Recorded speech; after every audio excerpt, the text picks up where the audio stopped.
The Very Hungry Caterpillar by Eric Carle is thought to by some to be simply a children's book telling a tale of a hungry caterpillar through cutesy collage illustrations, fun word use, and a completely unrealistic diet for the average caterpillar, all while trying to teach kids about the stages of metamorphosis.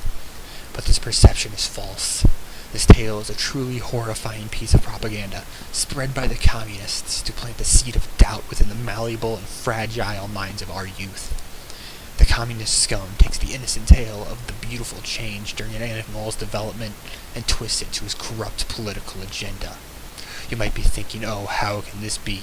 That's just what he wants you to think. You've been blinded by the flashing lights of illustration and the piercing shrieks of false teachings that have rendered you deaf to the horrors of a leftover savage and Marxist tool. I will read this tale to you today. I advise you all to keep your wits about you. This is not for the faint of heart, nor the weak in mind. In the light of the moon, a little egg lay on a leaf.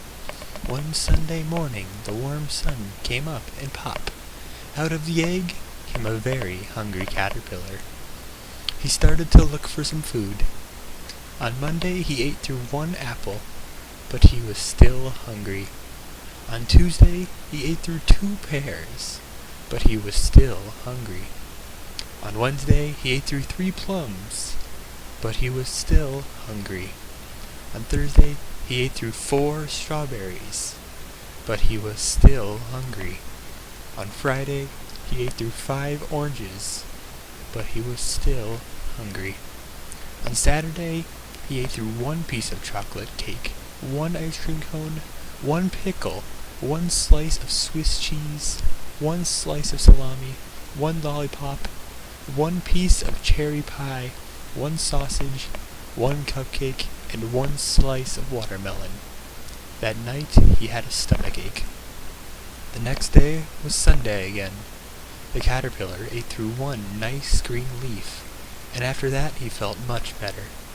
Now he wasn't hungry anymore, and he wasn't a little caterpillar anymore. He was a big, fat caterpillar. He built a small house, curled a cocoon around himself. He stayed inside for more than 2 weeks. Then he nibbled a hole in the cocoon, pushed his way out. He was a beautiful butterfly. Hopefully you can all see the horrors of which I speak. The caterpillar represents the people of Russia during the Bolshevik Revolution.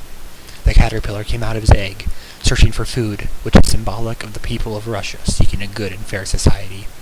The early foods that didn't satisfy him represent the failures of the Russian people that must be remedied. The apples represent the Slavic people, as they were united as one nation by the Kievan Rus. The pears represent the Christian faith, as the Russians adopted Orthodoxy and the Western Europe adopted Catholicism. The 3 plums represent Ivan III, who united Russia under the Tsardom. The 4 strawberries represent Ivan IV, also known as Ivan the Terrible, who strengthened the Tsardom to a tyrannical force. The 5 oranges represent the year 1905, in which the Russians lost the Russo-Japanese War, and Bloody Sunday happened when some pissed-off citizens got gunned down protesting the Tsar, all of which led to distress among the people and kicked off the Communist Revolution. The varieties of foods on Saturday represent the variety of people within Russia. All these things left the caterpillar hungry and unsatisfied. Does this represent the caterpillar's desire for change, and the Russians' desire for change? Well, I'll leave that up to you.